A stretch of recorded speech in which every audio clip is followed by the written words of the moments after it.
សួស្តីការមើលរិស័យជូនដល់បងប្អូនអ្នកឆ្នាំវកហើយរិស័យនៅក្នុងខែ12នេះបាទនៅក្នុងតម្រាចិនខែ12នេះគឺចាប់ផ្ដើមចូលនៅក្នុងថ្ងៃហ្នឹងតែម្ដងបាទគឺថ្ងៃនេះចូលថ្ងៃទី6ហើយបងប្អូនណាថ្ងៃទី6ខែ12ចឹងការមើលរិស័យគឺចាប់ផ្ដើមពីថ្ងៃហ្នឹងទៅទើបត្រូវតាមតម្រាក្បួនចិនបាទមានបងប្អូនខ្លះគាត់ហើយលោកគ្រូអីចូលខែ12ប្រហែលថ្ងៃហើយទៅមើលមានទេបងប្អូនធម្មតាបើយើងគិតតាមក្បួនចិនវាទើបតែចូលចាប់ពីថ្ងៃហ្នឹងទៅជាថ្ងៃទី6បាទហើយវាទៅបញ្ចប់រហូតដល់ដើមខែ1បាទមានត្រឹមថ្ងៃ30 31អីទេណាបងប្អូនអញ្ចឹងបងប្អូនខ្លះអាចយល់ច្រឡំបាទអូខេបើយើងមើលតាមតម្រាក្បួនចិនហ្មងគឺចាប់ថ្ងៃហ្នឹងទៅគឺបានត្រឹមត្រូវបំផុតអញ្ចឹងណាបងប្អូនបាទអញ្ចឹងសម្រាប់បងប្អូនអ្នកឆ្នាំវកនេះគាត់ធៀបមាសបាទរីឯផ្កាយដែលចចូលមកមានន័យថាតារានគរទាំង2ដួងមានផ្កាយខាងលើផ្កាយខាងក្រោមចចូលមកដើម្បីមកធ្វើប្រតិកម្មជាមួយដួងរិស័យយើងទាំងអស់គ្នាហ្នឹងណា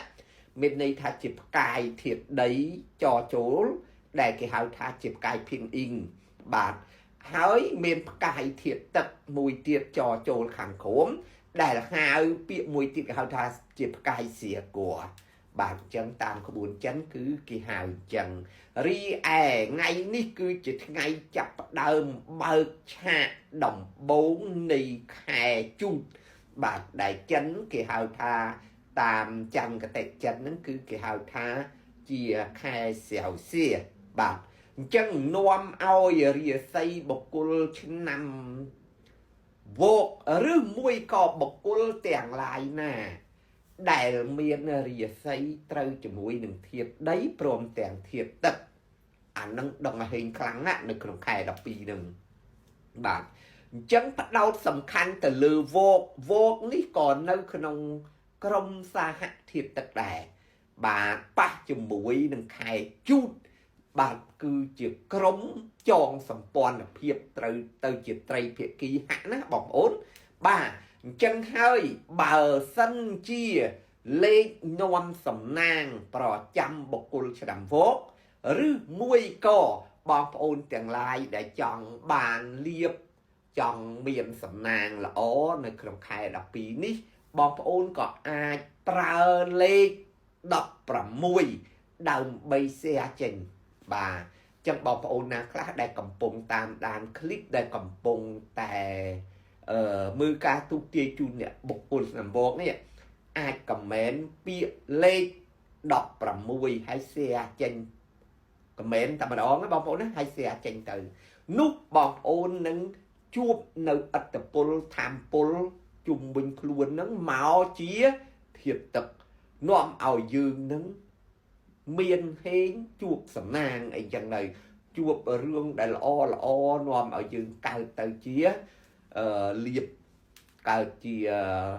ជោគលៀបជោគជ័យគ្រប់ទីកន្លែងដែលយើងត្រូវទៅដល់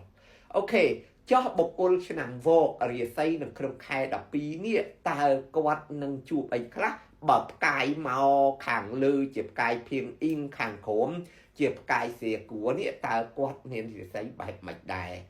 បាទនៅក្នុងជើងលេខបុគ្គលឆ្នាំវកនៅក្នុងខែ12នេះមានអារម្មណ៍ថានៅមិននឹងណួទេបាទអារម្មណ៍នៅមិនស្ងៀមស្រើបស្រាលគិតនៅរឿងចម្លែកគិតឃើញគិតចង់បាទរឿងចម្លែកមាននេះក៏ទៅសួរគេមាននោះក៏ទៅសួរគេបាទរកផ្លូវចេញចិត្តចង់មានចង់បាននៅក្នុងខែនេះដែរកើតទៅជាកម្លាំងផ្លូវចិត្តមួយត្រូវបង្កើតជាអាជីពឬក៏មុខរបរអីថែមទៀតបាទប៉ុន្តែដោយសារតែជើងលេខយើងជាមនុស្សមួយចង់លេចធ្លោជាងគេចឹងការចុះទុនដាក់ទុនបង្កើតមុខរបរអីថ្មីនៅក្នុងអំឡុងពេលនេះ អ្នកបុគ្គលឆ្នាំវកគឺមានសន្តានអារម្មណ៍ចង់ធ្វើអ្វីដែលធំជាងគេចង់ធ្វើអ្វីដែលប្លែកជាងគេចង់បោះទុនអីដែលច្រើនជាងគេសំបីតែយើងត្រូវទៅចងដៃការគេហ្នឹងណាឬមួយក៏ទៅចូលបុណ្យធ្វើបុណ្យធ្វើទានហ្នឹងអារម្មណ៍បុគ្គលឆ្នាំវកហ្នឹងគឺអត់មានរិទ្ធិមើលគឺចង់ចូលបុណ្យឲ្យបានច្រើនជាងគេឬក៏ចង់ចងដៃនរណាមួយនឹងឲ្យបានច្រើនបាទចឹងគឺជាទំនោរនៃអារម្មណ៍ចិត្តយើងនឹងទាញយើងកើតទៅជារឿងមួយចម្លែកចង់អ្វីដែលខ្លាំងជាងគេធំជាងគេលឿនជាងគេរហ័សជាងគេចង់បានជាងគេអីចឹងទៅ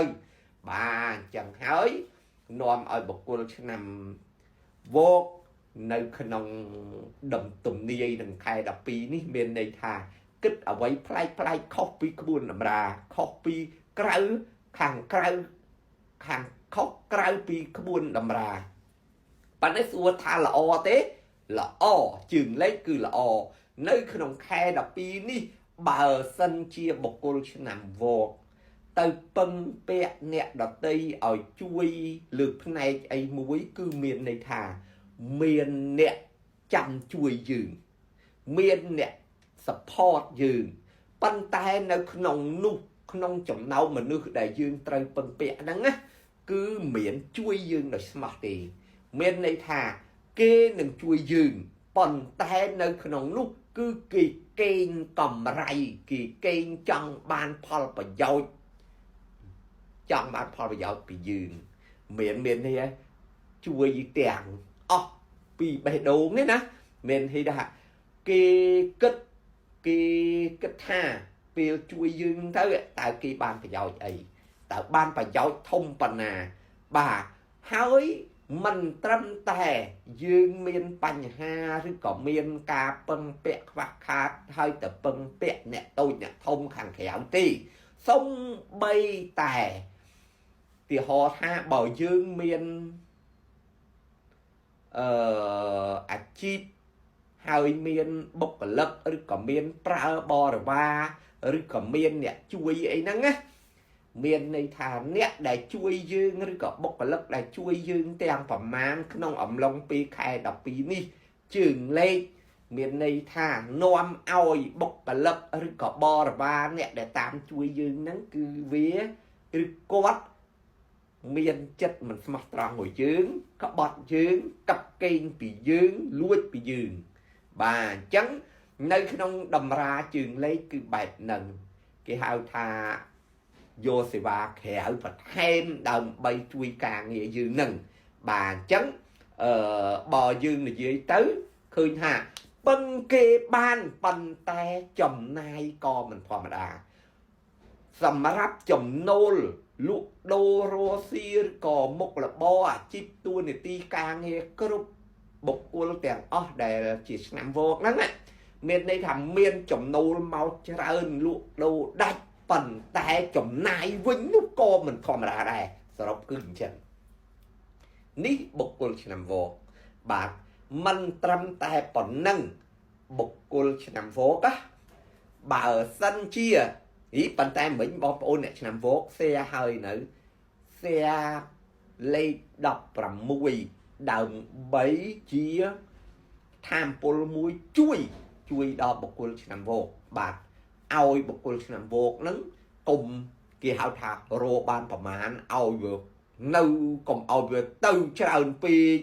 អ្នកដែលយើងត្រូវពឹងពាក់ជួយនឹងសូមឲ្យគេនឹងមានចិត្តអាណិត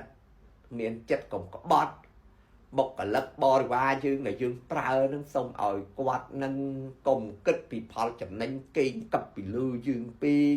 បាទនឹងអញ្ចឹងយើង share លេខ16ហ្នឹងទៅគឺជួយយើងបានណាបាទរីឯនៅក្នុងជើងលេខបើសិនបុគ្គលណាំវោកហ្នឹង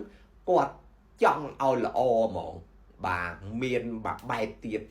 បើគាត់លក់ដូររស់ស៊ីធ្វើចំនួនឬក៏ការងារគ្រប់បែបយ៉ាងណាក៏ដោយបើគាត់មានការចូលហ៊ុនរួមសហការ បាទអញ្ចឹងធ្វើការងារណាមួយយើងមានដៃគូរួមគ្នាចូលហ៊ុនគ្នាធ្វើអីមួយហ្នឹងអាហ្នឹងទើបបានជោគជ័យជំនះគេហៅថាអាហ្នឹងបានសម្រេចផលកម្រៃហ្នឹងគឺល្អហ្មងបាទនេះបើយើងមានដៃគូចូលជាហ៊ុនរួមអីជាមួយគ្នាទៅជារឿងល្អជាងយើងធ្វើអីតែម្នាក់ឯងហើយទៅជួលគេធ្វើបាទបើចូលហ៊ុនហ្មងអានឹងដឹងតែអេមបាទអូខេអញ្ចឹងសម្រាប់បុគ្គលឆ្នាំវោករាសីគឺមានប៉ុណ្ណឹង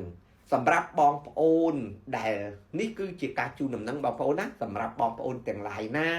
ដែលគាត់ថាលោកគ្រូឮសូរថាឆ្នាំ2026ខាងមុខនេះរាសីគាត់នឹងធ្លាក់រាសីគាត់នឹងឆុងតើត្រូវធ្វើបែបណាបាទបងប្អូនអាចមកសែនកាត់ឆុងនៅក្នុងថ្ងៃទី23នៅឯទីសក្ការៈបក់ខាងខ្ញុំបានបងប្អូនណាព្រោះកន្លែងខ្ញុំបានរៀបចំកន្លែងទីសក្ការៈសម្រាប់ឲ្យបងប្អូនសែនកាត់ឆុងហើយមានតែយ័ន្តกระดาษសែនមួយឈុតទៅបងប្អូនអាចសែនបានហើយដោយសារតែការសែនកាត់ឆុងនេះតម្រូវឲ្យយើងសែនជាមួយក្លាសអញ្ចឹងការសែនកាត់ឆុងជាមួយក្លាសក៏តម្រូវឲ្យមានពងទានិងសាច់ជ្រូក3គេហៅថាសាច់ជ្រូក